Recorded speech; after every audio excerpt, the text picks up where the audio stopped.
My sister-in-law said I was too fat to be in the family wedding photo and told the photographer to crop me out. When I confronted her, she shouted, "It's not about you. You're just the wife of a middle child." My husband just sat there, silent.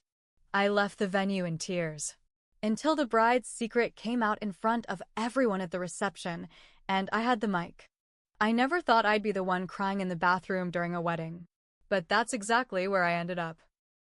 Sitting on the cold hotel bathroom floor in Asheville, North Carolina, dress wrinkled, makeup ruined, and hands shaking. I wasn't crying because I spilled wine on myself or broke a heel.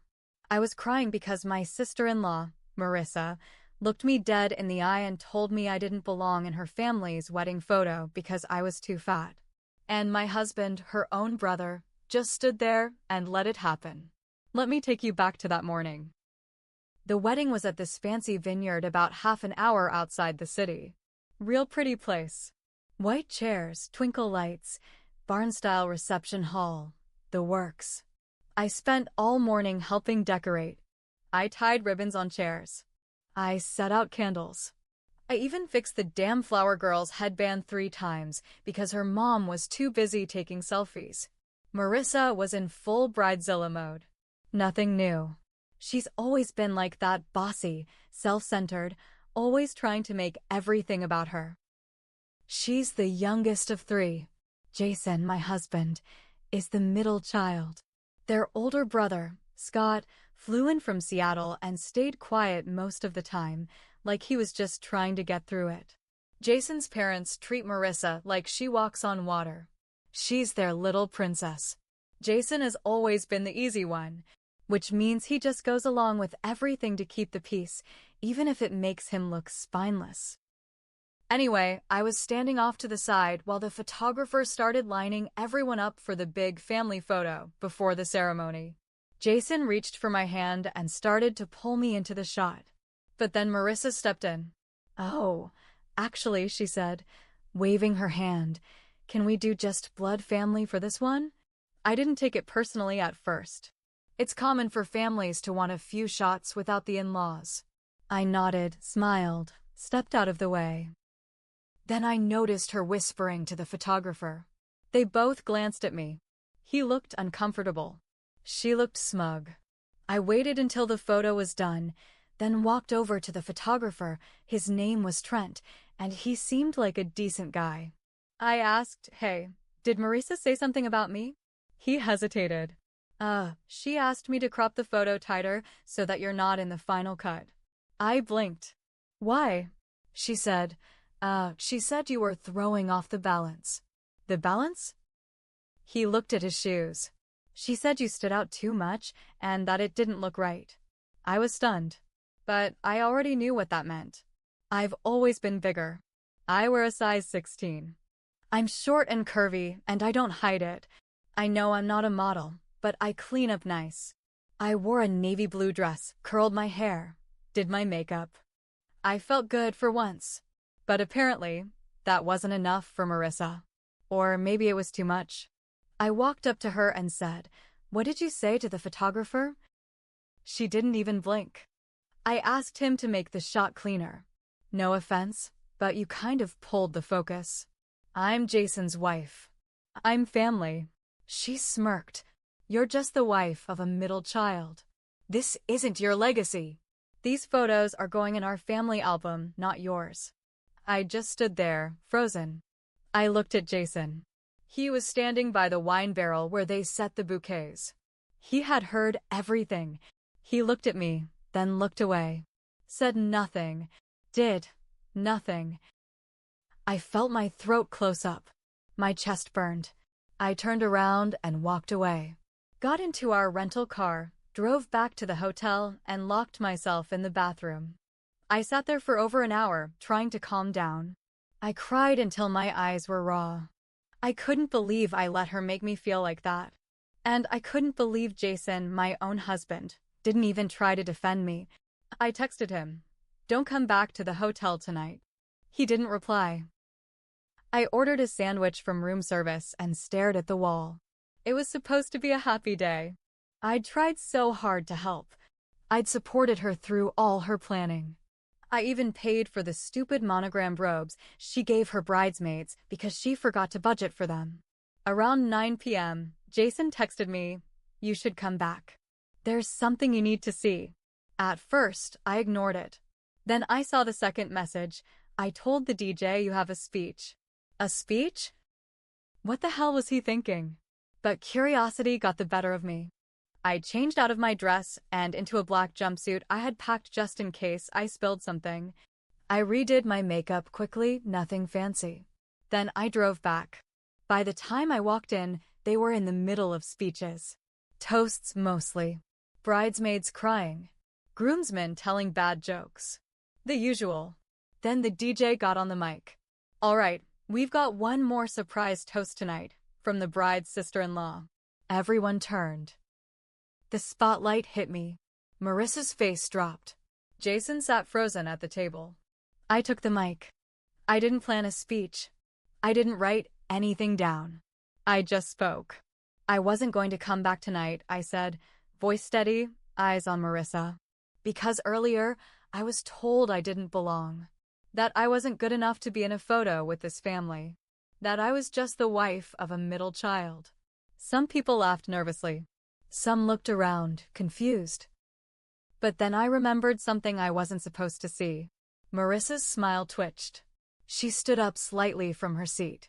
"I was in the dressing room earlier today." Marissa left her phone unlocked. A message popped up from someone named Caleb. Now people were really watching. I read a few of them. One said, "I wish I was the one walking you down the aisle today." Another said, "You're settling, but I know your heart still belongs to me." "And you, Marissa?" You replied, "You'll always have my heart. This wedding is just a formality." Someone gasped. I think it was her mom. Marissa shouted, "You don't know what you're talking about." I kept going. I screenshotted the messages. I sent them to myself, in case I needed proof. Then I turned and looked at Derek, the groom. He was staring at Marissa like he'd been slapped. Everyone was quiet. No music, no clinking glasses, nothing. I finished with this. If I'm just the wife of a middle child, at least I married someone who loved me for real. Then I gave the mic back to the DJ and walked out. I didn't plan to stay and watch the chaos unfold. But I didn't get far. As I stepped outside into the gravel lot, I heard footsteps behind me. Fast ones. Jason. He caught up, breathing hard. "Wait. Just wait." I turned around slowly. "What?" "You didn't have to do that," he said, eyes wide, hands out like he was trying to calm a fire. "I didn't have to?" I repeated. "She humiliated me in front of your whole family, Jason. She told me I didn't belong, and you just stood there." He ran a hand through his hair. I didn't know what to say. That's always your excuse. You never know what to say. So you just stay quiet while your sister slices people open with a smile. He looked hurt, but I didn't care. "Not tonight." "She's your sister," he said weakly. "And I'm your wife." Silence. Then, from behind him, we heard shouting. "Derek!" He stormed out of the reception hall, his tie half off, his face red with rage. "Is it true?" he yelled across the lot. "Tell me it's not true, Marissa." I turned. Marissa had followed us outside. She was barefoot, holding her heels in one hand and her phone in the other. Her veil was slipping off the side of her head. She looked like a ghost version of the girl who had started the day glowing. "Derek, please," she said, voice cracking. "It wasn't like that." "It was exactly like that," I cut in. "I read the messages." Marissa shot me a look like she wanted to rip my throat out. "You're just bitter because you don't have what I have." I laughed. "You mean a sham marriage and a folder of secrets?" "No thanks." Jason was still just standing there, mouth slightly open like he couldn't believe this was real. Then Derek turned to him. "Did you know?" he asked. Jason blinked. "No. Not until tonight." Derek looked at me. "Can I see the texts?" I nodded. Pulled out my phone, scrolled to the screenshots, handed it over. He scrolled and scrolled. His face got tighter and tighter. Then he tossed the phone back to me, turned to Marissa, and said, "I want the ring back." Marissa's jaw dropped. "You're joking." "I'm dead serious." Her voice turned shrill. "You're going to let her ruin our wedding day?" He stared at her. "You already did that." And with that, he turned and walked to his car, slammed the door, drove off. Marissa just stood there, heels dangling from her fingers, mascara streaks on her cheeks. Her mom came running out seconds later, asking what had happened. She didn't answer. Then she spun toward me. "You ruined everything." "No," I said, "you did that all by yourself." "I just stopped hiding it." She tried to lunge at me, but Jason stepped in front. Finally, the one useful thing he did all night. "Don't," he told her. "This is over." She looked stunned. "You're taking her side?" Jason nodded slowly. "Yeah, I should have done it years ago." Marissa backed away, muttering something about lawyers and family betrayal. Her mother pulled her back inside. I stood there in the parking lot, breathing hard, heart pounding. Jason looked at me. "Why didn't you tell me about the messages earlier?" "Because I didn't think it was my place. But after what she said to me today, I changed my mind." He nodded, quiet for a second. "I'm sorry," he said. "Too late," I replied. He didn't argue. 2 days later, the family chat exploded. I was already home, back in our small house in Knoxville, Tennessee. I hadn't spoken to Jason since we got back. We rode home in silence. I stared out the window the whole drive, thinking about how fast everything had fallen apart and how long it had really been crumbling before that. Then, Monday morning, my phone started buzzing nonstop. Marissa had posted a statement on Instagram. A long, dramatic post with a black and white photo of her in her wedding dress, alone in the vineyard. The caption read, "Sometimes people can't handle your shine. Sometimes envy comes from your own family." I was betrayed on the most important day of my life, but I still walked forward with grace. I won't let hate win. The comments were full of support. People calling her so strong, so beautiful, and saying jealousy is a disease. But then something else happened. A guy named Caleb commented. The same Caleb from the text messages. His comment was simple, "Tell the whole truth." And then he posted a screenshot in the replies, Marissa, in her own words, saying, "Derek is safe. You're real. One day, it'll be us." Then he tagged Derek. All hell broke loose. Marissa tried to delete the comment, but people had already screen recorded it. It got reshared, stitched, reposted. Family members started chiming in. Derek's cousin posted on Facebook. "Can't believe I flew across the country to watch a lie in a white dress."